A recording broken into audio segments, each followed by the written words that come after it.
ప్రపంచ ప్రఖ్యాతిగాంచిన అతి పవిత్రమైన తిరుమల తిరుపతి దేవస్థానంపై టీడీపీ వైసీపీ నీచ రాజకీయాలు చేస్తున్నాయని మండిపడ్డారు AP PCC chief YS Sharmila.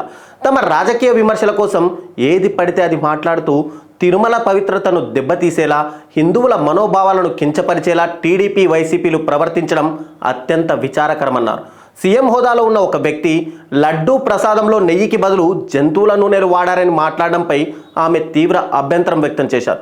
Chandrababu Naidu చేసిన వ్యాఖ్యలు తిరుమల పవిత్రతకు, ప్రతిష్టతకు భంగం కలిగేలా ఉన్నాయన్నారు. కోట్లాది మంది హిందువుల ఆరాధ్య దైవం వెంకటేశ్వర స్వామి ప్రతిష్టకు మచ్చ తెచ్చేలా మాట్లాడడం అన్యాయమన్నారు. చంద్రబాబు నాయుడు తాను మాట్లాడిన విషయాలపై సరైన వివరణ ఇవ్వాలని డిమాండ్ చేశారు. చంద్రబాబు ఆరోపణలో నిజంగానే రాజకీయ కోణం లేకుంటే, సెంటిమెంట్ మీద రాజకీయాలు చేసే ఉద్దేశమే ఆయనకు లేకపోతే ఆ విషయాన్ని నిరూపించుకోవాల్సిన బాధ్యత ఆయన మీద ఉందన్నారు షర్మిల.